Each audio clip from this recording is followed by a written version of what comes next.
중앙아메리카 과테말라, 옛 마야 문명의 중심지다.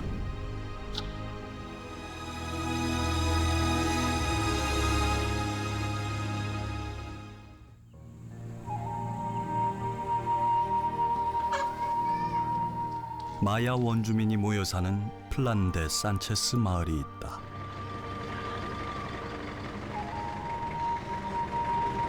이 지역의 교통수단은 산악마을을 오가는 트럭이 전부. 장날이 되면 인근 산악지대에 흩어져 사는 원주민들이 모여들어 장이 서는 평화로운 마을이다. Entonces, antes cuando estábamos contentos, más que todo completo con toda la familia, pues aquí es una comunidad simple, sencilla, porque somos una comunidad pequeña. 이 작은 마을에는 끔찍한 비극의 역사가 있다. 마을 한쪽에 서 있는 기념관. 40년 전 벌어진 민간인 학살 사건을 기록해 놓았다. 1982년 7월 18일 헬기를 타고 온 군인들이 마을에 폭탄을 터뜨렸다. 이어 군인과 우익 민병대가 진입해 마을 사람들에게 총격을 가하기 시작했다. 산체스 마을에서 학살이 벌어진 1982년. 당시 과테말라는 정부와 좌익 반군이 내전을 벌이고 있었다. 군과 우익 민병대는 산체스 마을 사람들이 좌익 반군에 협력했다는 이유로 학살을 저질렀다. 군인들은 성인 남성들은 물론이고 여성과 어린아이들까지 잔혹하게 학살하고 집을 불태웠다. Entonces ella solo ella vivía en la casa con sus 5 hijos. 5 hijos. 3 varones y 2 mujercitas. Entonces, de las 5 familias, de los 5 hijos que ella tenía, solo uno sobrevivió de la masacre. Y los 4 fueron quemados.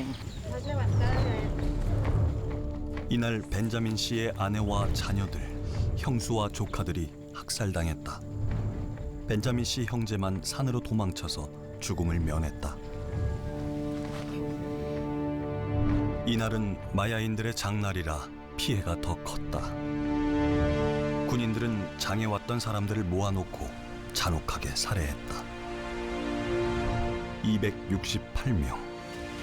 무고한 민간인들이 억울하게 희생됐다. Fueron a averiguar o a pedir, ¿cómo se llama?, orientación, qué podían hacer con la gente que estaba quemando, estaba masacrado y se estaba ardiendo. Entonces vino el comandante y le dijo, váyanse rápido, entiérranlo. En 2 horas la cantidad de personas que estaban muertas y aquí también.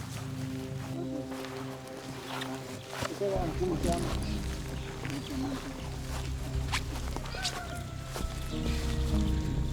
군인들은 학살한 주민들의 시신을 구덩이에 묻고 떠났다.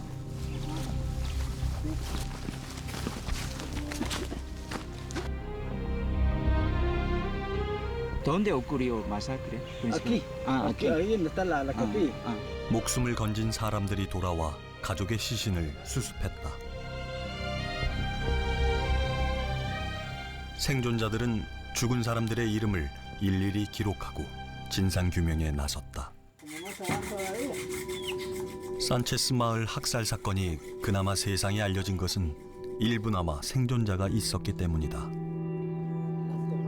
과테말라 곳곳에서 학살이 벌어졌는데 마을 주민들이 몰살당한 경우에는 피해 사실마저 알려지지 않았다.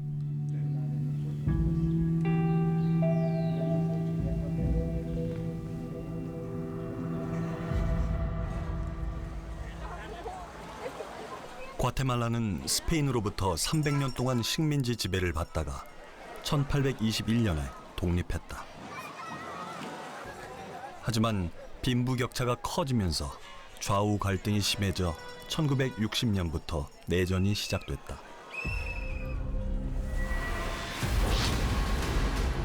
민간인 학살이 본격화된 것은 1982년 리우스몬트 장군이 쿠데타로 집권하면서부터였다.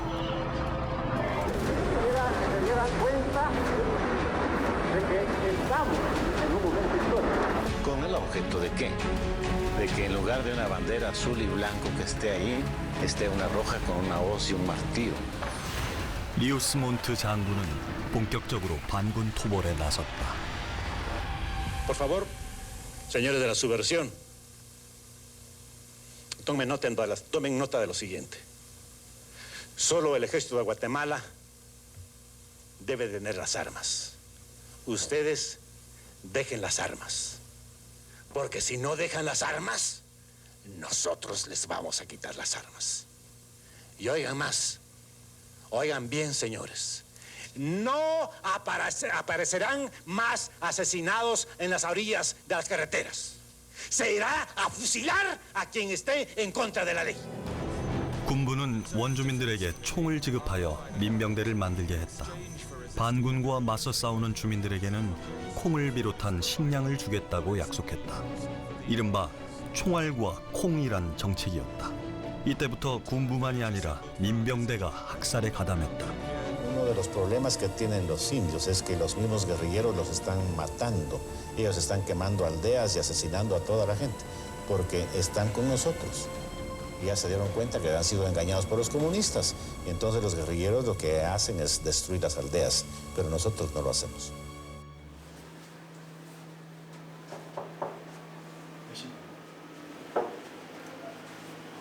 당시 내전에 참전했던 예비역 장교를 만났다. 카를로스 대령은 특수부대 사령관을 역임했다. ¿Con lentes o sin lentes? ¿Cómo está mejor? No, sí. Mejor con lentes. Sí. Más intelectual. ¿En qué departamento de militar trabajaba? Durante ese trayecto estuve como oficial de inteligencia, oficial de logística, estuve como segundo comandante, como comandante en 2 de los comandos aéreos de esta región. 카를로스 대령이 반군과 전투를 벌이던 장면을 촬영한 영상이다.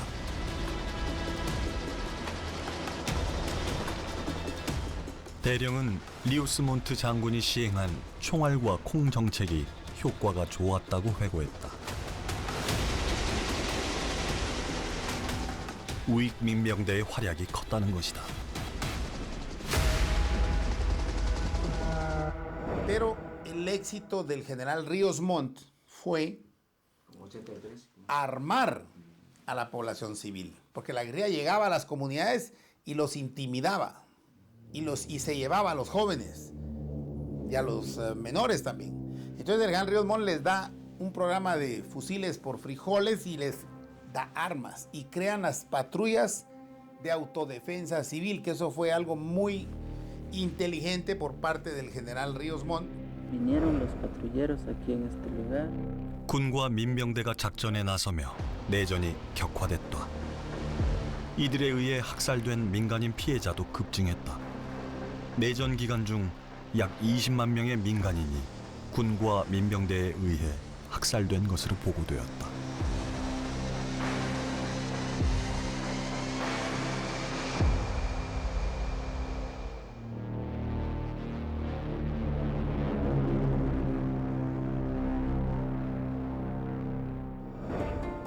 군부는 정부의 비판적인 활동을 하던 지식인과 활동가들을 납치해 이른바 실종 처리하기도 했다. 과테말라 시티 인근의 안티구아 마을. 마야리 씨는 지금까지도 아버지의 행방을 찾고 있다. 아버지 루이스 데 레오는 과테말라의 인기 있는 동화 작가이자 사회운동가였다. 레온 작가는 원주민들에게 글을 가르치고 계몽 활동을 하던 중 괴한들에게 납치당했다. Pero además de escritor era un educador y quiso transformar su sociedad, la sociedad guatemalteca a través del conocimiento. Entonces él desarrolló una campaña de alfabetización aquí en su comunidad, estamos hablando de 1960, y lo que él hizo en ese momento, en los años 60, ha tenido una gran influencia y trascendencia en esta comunidad, en la sociedad. Y él hizo su pequeña revolución aquí. 레온 작가가 납치된 것은 1984년 5월 15일. 가족들이 시신이라도 찾기 위해 온갖 노력을 했지만 허사였다. 마야리 씨는 아버지가 군이나 민병대에 납치되어 사료된 것으로 추정한다. Si nosotros vivíamos en la ciudad de Guatemala y a él lo secuestraron, mi mamá hizo todo lo que en ese momento las familias que tenían un desaparecido hicieron, ¿verdad? Buscarlo en los puestos de salud, en los hospitales, en los centros psiquiátricos, en las morgues, en los centros de policía y siempre Militar campo. en todos lados, incluso en los cementerios, ¿verdad? Que aparecían todos los días cadáveres, de ir a reconocer esos cadáveres. 마야리 씨는 실종자 가족 모임에서 활동하고 있다.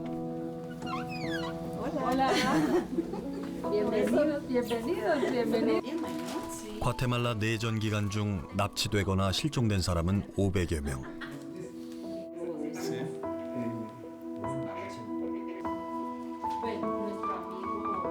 학생운동과 시민운동 등 반정부 활동을 하던 사람이 대부분이다.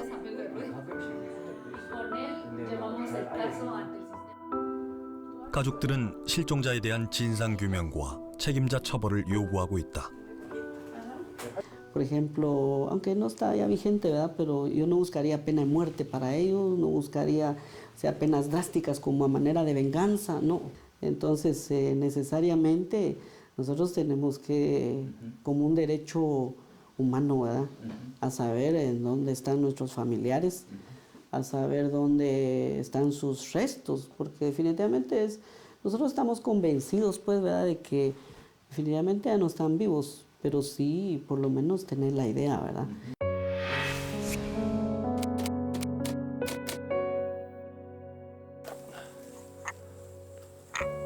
한국에도 군이 민간인을 학살한 역사가 있다. 추석을 맞아 김정호 씨가 부모님의 산소를 찾았다. 정호 씨는 아버지의 얼굴을 기억하지 못한다. 정호 씨가 5살 때 아버지가 실종됐다. 여기는 저 우리 어머니 묘고 저쪽에 아버지 가묘고.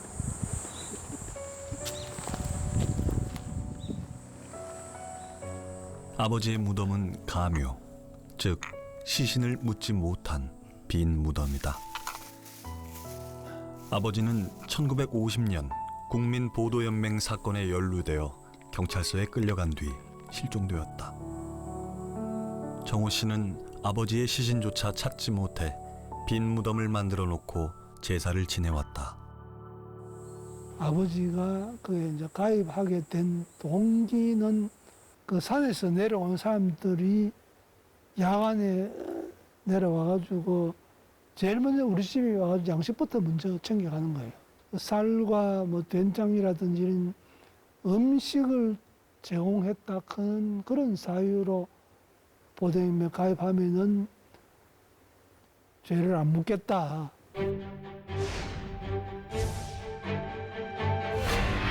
좌우 대립이 극에 달했던 1949년 이승만 정부는 좌익 사범들을 관리하기 위해 국민보도연맹을 창설했다. 좌익 성향의 인사를 전향시켜 보호하고 인도한다는 취지로 만든 조직이 보도연맹이었다. 울산에도 국민보도연맹 지부가 결성되었다. 정호 씨의 아버지를 비롯해 수천 명이 보도연맹에 가입했다. 알치산이 산속에 있다가 저녁에 내려옵니다. 그 산속에 홀로 떨어진 마을에 있던 사람들을 모아놓고 밥이나 아니면은 무슨 공산주의 사상에 대해서 선전을 합니다. 그 이 마을 사람들이 자기 마을에서 일어난 일을 지서에다가 고발을 합니다. 아, 저녁에 산 사람들이 내려와가지고 이런 일들을 했다. 그 마을에 있는 모든 사람들은 국민보도연맹원이 되는 겁니다. 경찰과 면 직원들은 보도연맹 가입자 수를 늘리기 위해 무리하게 가입을 독려했다. 18살이던 박재갑 씨는 얼떨결에 보도연맹에 가입했다. 농촌에서 농사를 짓고 이래 사는데 그저 뭐 이래 모임에 나가니까네 다 친구들이고 같이 간 사람들이 보도연맹에 가입한 사람들이 여기 이래 이 단체에 가입하면 좋다고 이래 싸서 그 뭐 아무런 그거 없이 그래 가입을 했지. 예.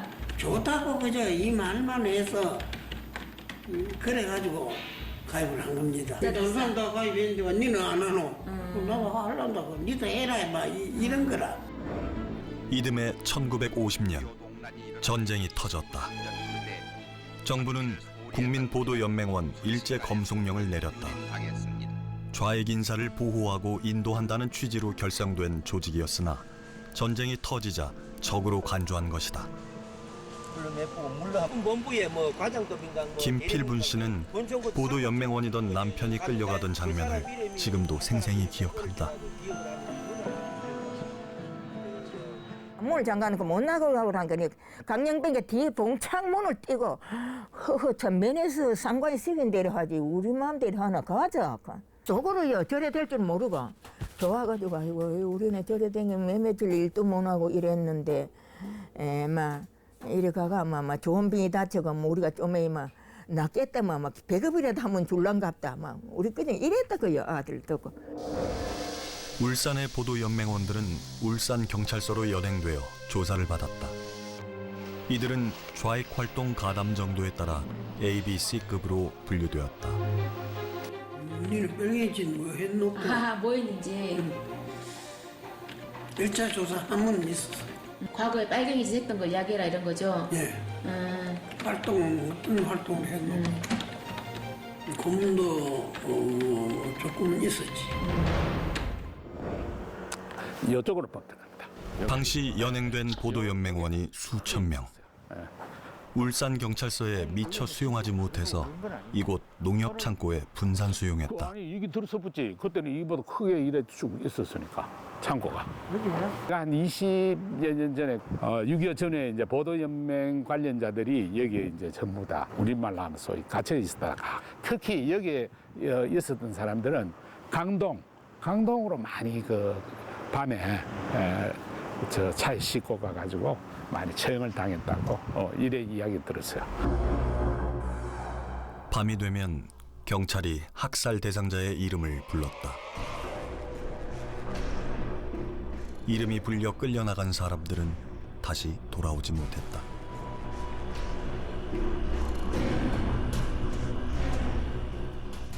트럭을 앞에 대다 놓고 그렇다면 불로 껐지 하면 불 끄고 밤에 불 끄고 호명만 해가지고 호명한 사람만 나오라고 이러니 불을 나가고 찍었다고 이래 생각이 들어요. 그러면 근데 차는 트럭이 밖에 소리가 나고 와가 있으니까네. 아 이제 태워가는구나. 일부러 안 끌려가려고 소리 지르고 반항하고 이런 사람 없었습니까?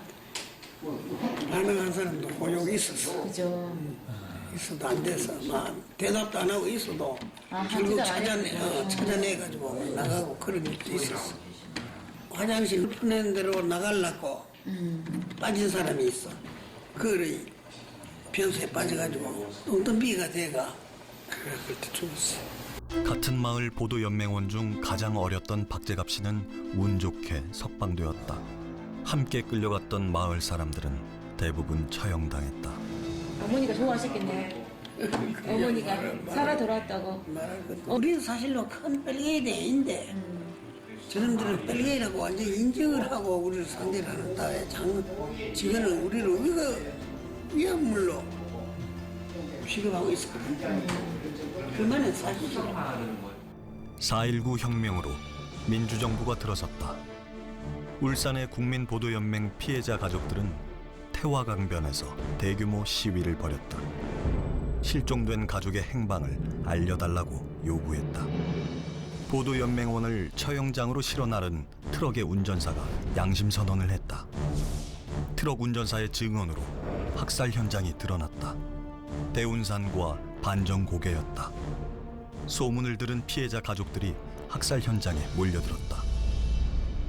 그 당시 8월 21일, 22일 양일간에 걸쳐서 그 유골을 발굴했는데 구덩이를 파가지고 1차적으로 데리고 와서 몇십 명을 학살하고 그냥 그 흙을 약간 묻어놓고 그 며칠 후에 또 데리고 와서 그 장소에 또다시 몇십 명을 죽이고 그 3층으로 돼 있었다 그런 증언도 있었고. 발굴이 시작되자 참혹한 학살 흔적이 드러났다. 현장에서는 학살에 사용된 것으로 추정되는 탄피도 발견됐다. 억울하게 학살당한 유골이 발굴되면서 유족들의 비명과 울음소리가 대운산 골짜기에 울려 퍼졌다고 한다. 가족들이 다 웬만하면 다 와가 봤어요, 현장을. 그 처참하게 비할 바가 있고 그 참 내가 막 유족들이 통곡을 하고 울고 감지되는데 그 발굴 작업이 진행이 안 되니까 마이크로 가지고 일주일 동안 목을 쉬어가면서는 전부 다 발굴해보니까네 처녀들도 머리는 이만큼 처녀들도 머리가 나왔고 이 전부 다 양손을 철사로 갖다 묶어가지고 돌레가 되는 게 그냥 내가 짐작하기로는 전부 다 개별로 묶고 줄은 거기다 연결해가지고 아마 그대로 그냥 밀어였지 않겠나. 지금은 치매로 기억마저 흐릿해진 차술래 씨. 당시 보도연맹 사건으로 실종된 남편의 시신을 찾으러 대운산에 달려갔다. 가서 보니까 이건 말도 안 되랍니다. 얼마나 시신이 처져져가 있는지.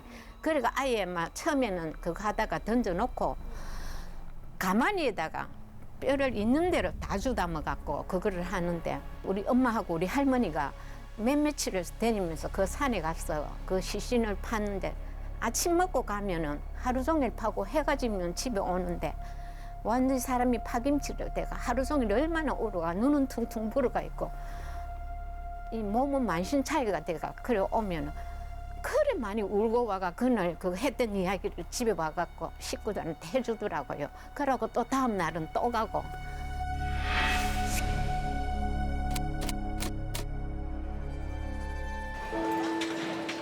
(1996년) 과테말라에서는 정부군과 반군이 평화협정을 체결했다. 36년 동안 수많은 희생자를 낸 내전이 끝난 것이다. 과테말라 민간인 학살 사건 유족들과 실종자 가족들은 내전 기간에 일어난 학살 사건의 진상 규명을 요구했다. 마침내 카톨릭 교회가 중심이 되어 민간인 학살 진상 규명 사업이 시작됐다. 후안 호세 헤라르디 주교가 진상 규명 작업을 이끌었다. 카톨릭 교회는 과테말라 전역에서 벌어진 민간인 학살 사건 피해자들의 진술을 들었다. 그리고 사건의 전모를 일일이 조사해 기록으로 남겼다. Y en 1995 arranca este proyecto, cuya intencionalidad era tomar los testimonios de las personas que habían sido afectadas por la guerra y generar un informe. 마침내 4권의 민간인 학살 사건 보고서가 출판되었다. 눈카마스, 비극을 되풀이하지 말자라는 제목이 붙었다.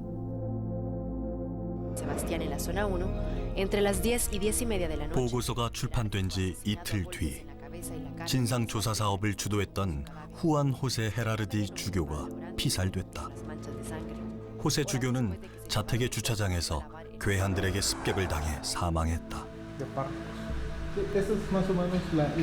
Monseñor Juan José Gerardi Conedera fue asesinado al ingresar a su casa en la parroquia San Sebastián. Fue en la noche, aproximadamente a las 9:45 de la noche. 온 국민의 애도 속에 호세 주교의 장례식이 거행됐다.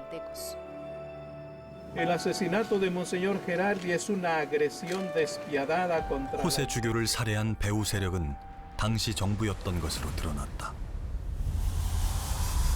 Y el 7 de junio del año 2001 se dicta una sentencia en la cual esa sentencia dictada por un tribunal califica el crimen cometido en contra de Monseñor Gerardi como un crimen de Estado, porque se utilizaron recursos del Estado para matarlo.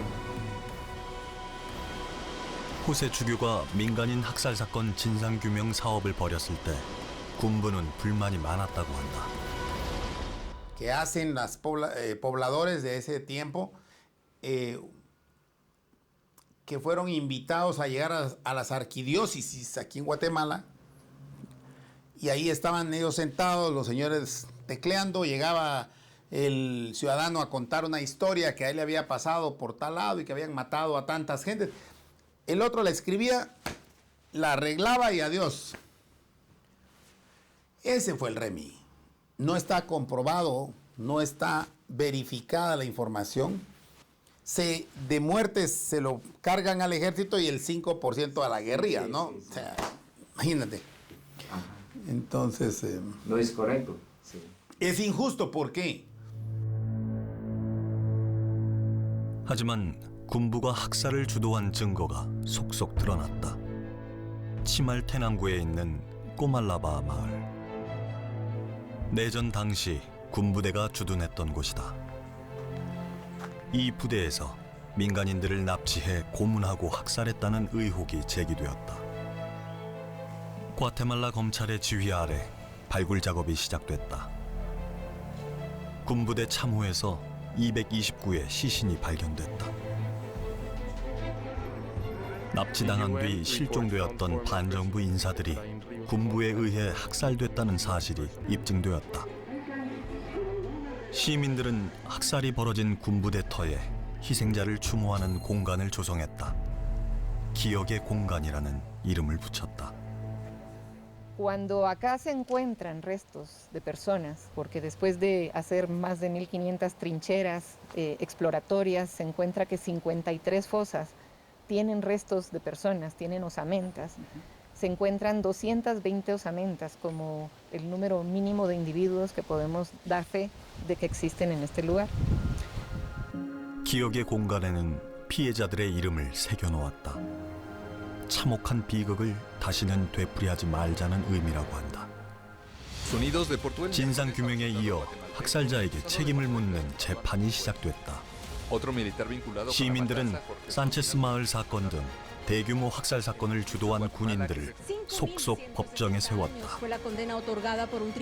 민간인 학살 혐의로 기소된 산토스 로페즈 알론소는 징역 5,160년을 선고받았다.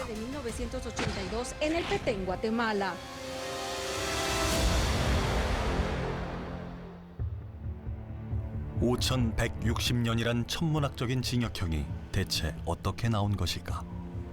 판결문에는 피해자 한 명당 징역 30년을 선고했다고 되어 있다.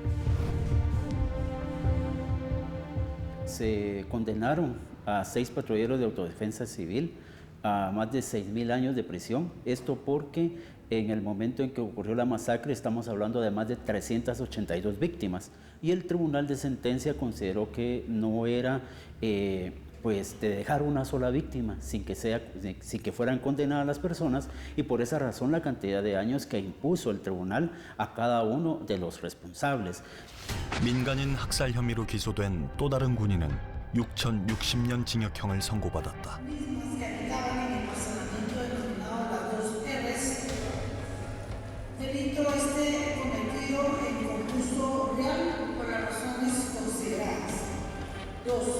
Por la comisión de este delito se le impone al acusado Pedro Ríos la pena de 30 años de prisión incomputable por cada asesinato, haciendo un total de 6.030 años de prisión. En el caso de Blandia Sánchez, en el caso de las 2 R's,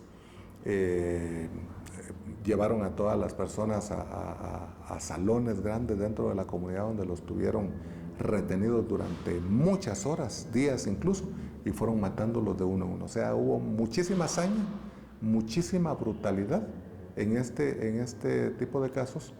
Entonces, consideramos nosotros que es un caso totalmente emblemático en el país, que abre la posibilidad para llevar adelante procesos de investigación, de detención de responsables y posteriormente de condenas también contra estos responsables. 쿠데타를 일으켜 권력을 장악하고 내전을 주도한 리우스 몬트 장군에게도 책임을 물어야 한다는 여론이 들끓었다.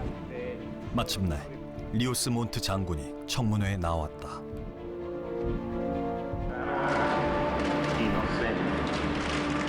Nunca he tenido la intención, el propósito de destruir a ninguna etnia nacional. Nunca lo hice. Y de todo lo que han dicho, no ha habido ninguna prueba que evidencie mi participación. 리우스 몬트 장군은 민간인 학살 혐의를 부인했다. 하지만 그는 결국 11가지 민간인 학살 혐의로 기소됐다. 1심에서 유죄를 선고받은 리우스 몬트 장군은 재심을 받던 중 심장마비로 사망했다. 과테말라에서 진행된 진상규명과 책임자 처벌은 민간인을 학살한 사람은 반드시 처벌받는다는 교훈을 남겼다. 과테말라에서는 민간인 학살자에 대한 진상규명과 처벌이 지금도 진행되고 있다. ¿Qué le parece como y nunca más Guatemala es éxito o no? Creo que sí, creo que es un éxito porque aunque hay peligro de algunos retrocesos, el hecho de que ya el Estado no esté matando, ya ese es un éxito. Aunque busquen matarlo civilmente a uno ahora, ¿verdad? Pero que si no lo matan a uno físicamente, creo que es un éxito.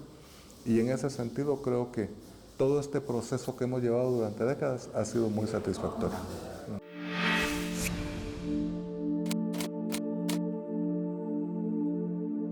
(4.19) 혁명이 일어난 1960년 희생자들의 시신을 발굴한 울산 보도연맹원 유족들은 합동묘역을 조성하고 성대한 위령제를 올렸다.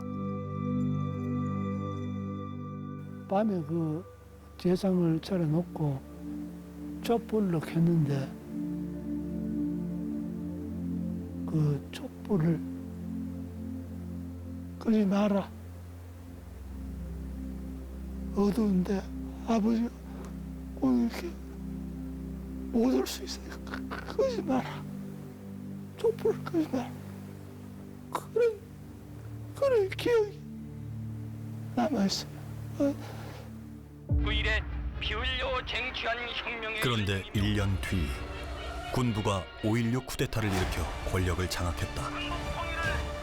8일 오전 태능의 겨울 육군사관학교 친구들과 쿠데타가 일어난 뒤 울산 보도연맹 희생자 합동묘가 파헤쳐지고 유골이 사라졌다. 추모비도 파괴됐다.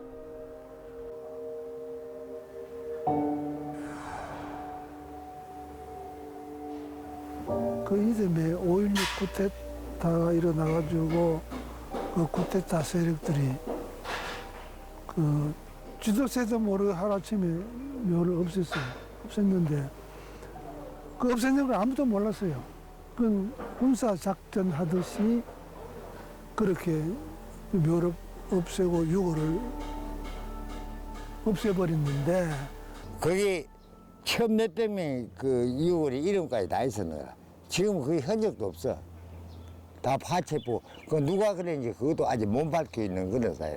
딱 궁금한 거는 그거죠. 유가족들이면은 바다면 바다 어디에 버렸는지, 땅에 묻었으면 그 뼈를 어디 갖다 묻었는지 그걸 안 가르쳐줘요. 아니면 어디 가서 태웠는지 안 가르쳐줘요. 보도연맹 학살의 진상규명을 요구하던 유가족들은 체포되어 국가보안법으로 기소됐다. 옥고를 견디다 못해 사망한 유족도 있었다. 그 어머니 구속됐었죠. 그 국보위 그때.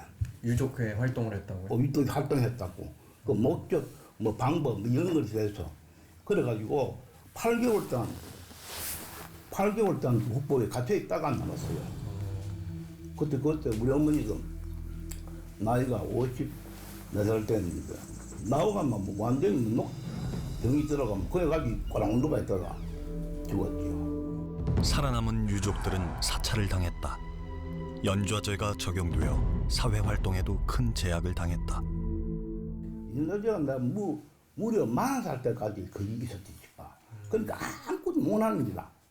그 설사 내가 무슨 돈이 좀 생겨가지고 뭘 하죠. 정보부 잘 찾아와요. 몇 돈이냐고. 경찰에서? 네, 정보부에서. 네, 그래서 뒷조사하고 그랬었고. 2005년 진실 화해를 위한 과거사 정리위원회가 활동을 시작했다.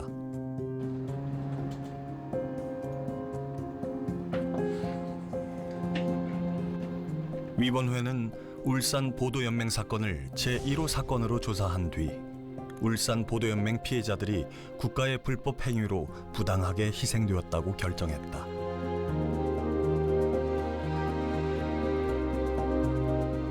울산에서 발견된 보도연맹원 명부와 처형자 명부 등 문서가 결정적인 단서가 되었다.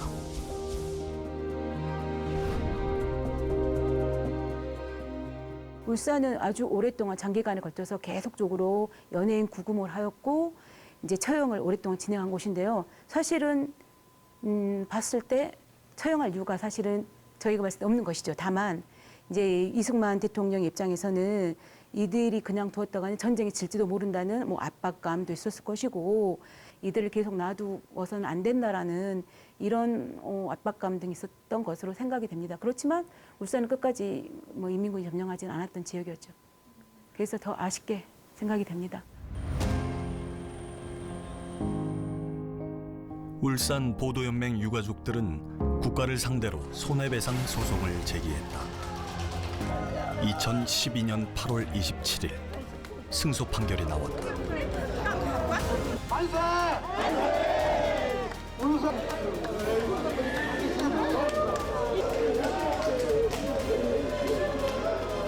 국가 권력이 저지른 범죄는 국가가 책임져야 한다는 당연한 진실을 일깨우게 하는 빛나는 판결이었습니다. 대부분 무사히 그 재판부의 올바른 판결을 환영합니다.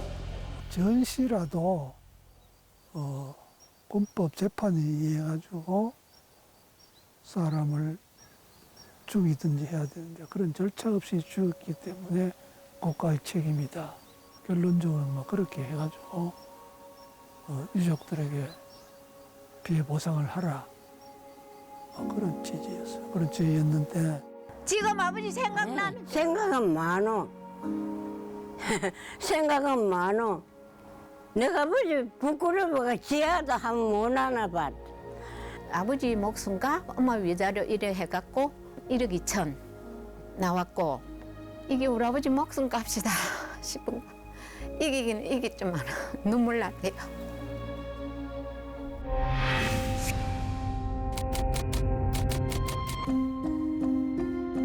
그렇다면 울산 보도연맹원 학살의 책임자는 누구일까? 보도연맹원 학살이 일어났던 1950년 울산 경찰서 서장과 보도연맹 담당자가 누구였는지 경찰청에 문의했다. 경찰은 공개할 수 없다고 밝혔다. 인사 기록은 개인정보이기 때문에 관련 법령 규정에 의거해서 열람권자가 엄격하게 제한되어져 있습니다. 그래서 현재 저희가 임의로 확인해 드릴 수가 없음을 좀 양해해 주시기 바랍니다. 그 역사적 기록이나 이렇게 공공적인 목적으로도 접근이 안 되는 거예요? 지금 현재로서는 법령 규정에는 그 부분까지는 규정해 놓고 있지 않습니다. 보도연맹원 학살과 관련해 중요한 증언자가 나타났다.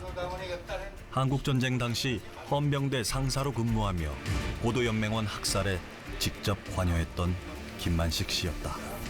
거의 다 90% 이상 농사짓는 보도연맹원을 처음 처형한 곳이 어딘가요? 제일 처음에 한 것이 6월 28인지 29인지 하도돼서 기억은 안 나지만 우리가 처음에 한 것이 제가 집행한 것이 동성입니다. 그 선생님도 직접 총을 쏘셨나요?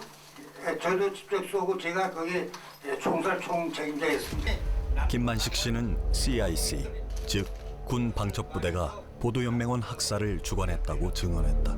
보도연맹은 CIC가 주관으로 관장합니다. 예, 그 보도연맹원을 처형하라는 그 지시는 어떻게 언제 내려온 건가요? 그 전에 벌써 이미 상부에서 지시가 내려왔습니다.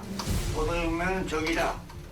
제2의 적보다도 더 강한 적이니까 사살하라는 명령 받았습니다. 최종적으로 보안부대에서 CIC에서 연락이 옵니다. 아무 데 가면 아무 경찰서에 가면 보도연맹이 몇 명이니까 총살시키라. CIC는 방첩 업무를 수행한 부대로 특무대라고도 불렀다. 실제 이제 곧 뜯기게 돼 있죠. 보니까. 울산시 옥교동.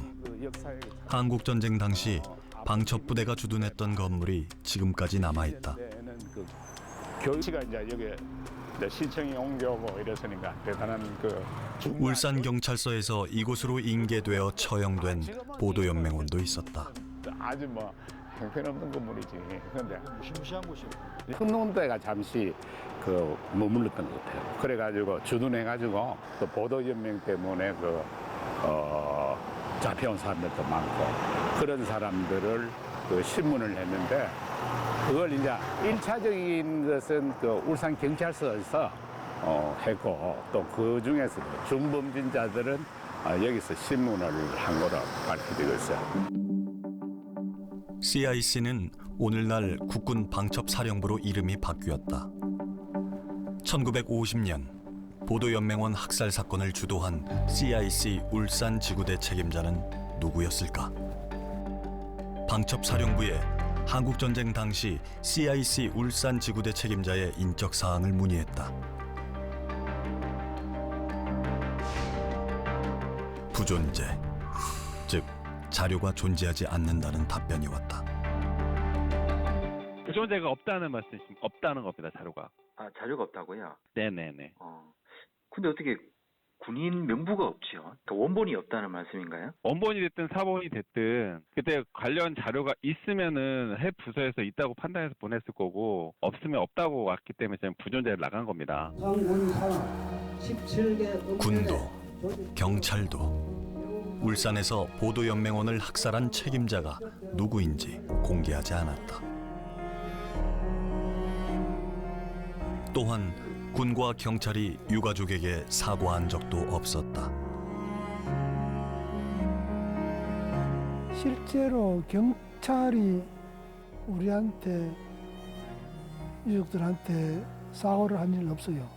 지금까지 사과한 일 없고 시장도 아무런 이야기 없었고 어떤 그 행자부 장관도 아무런 이야기 없었고 울산 청장은 그 정복도 아니고 사복을 입고 왔고 정부가 통쾌하게 이렇게 사과를 하고 피해자에 대한 배상을 하고 가해자를 처벌하는 과거사 청산 사례는 전 세계적으로 찾아보기 힘든 것이 이제 공통적입니다.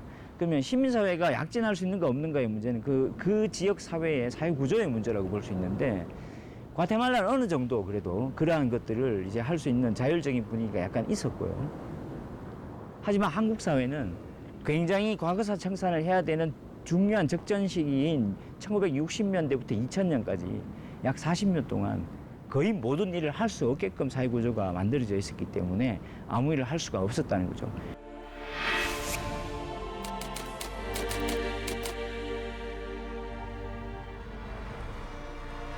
과테말라 시민사회는 지금도 민간인 학살의 진상규명과 책임자 처벌을 요구하고 있다. 실종자 가족들은 끝까지 진상규명을 요구한다는 입장이다. 진상규명 없는 용서와 화해는 있을 수 없다는 것이다. Poderlo hacer si ellos quisieran aportar realmente y de corazón al restablecimiento del tejido social aquí en Guatemala. No podemos perdonar lo que ni siquiera sabemos que ocurrió, ni quienes lo hicieron, ¿verdad? Entonces tendría que haber realmente una voluntad humanitaria. 과테말라 시민사회가 민간인 학살의 진상규명과 책임자의 처벌을 끝까지 요구하는 데는 이유가 있다. 무고한 민간인을 잔혹하게 학살한 행위. 그에 대한 처벌과 반성이 이루어지지 않을 경우 똑같은 비극이 언제든 되풀이될 수 있기 때문이다. 과거사 청산의 가장 큰 목적은요, 원래 과거를 보는 게 아니라 미래를 보는 겁니다. 그래서 미래에서 재발 방지를 하는 게 이제 가장 큰 목적이고, 그럼 재발 방지를 위해 가지고 그 모든 사회가 각성을 할 수 있는 것은 뭐냐면, 이런 잘못을 했을 때는 이렇게 처벌을 받는다는 규정이 있어야 되고 그것이 실제로 이루어져야 되는 것이죠. 그래서 전 세계 과거사 청산의 모델에서 가장 중요한 핵심적인 부분은 가해자 처벌의 요소라고 볼 수가 있습니다.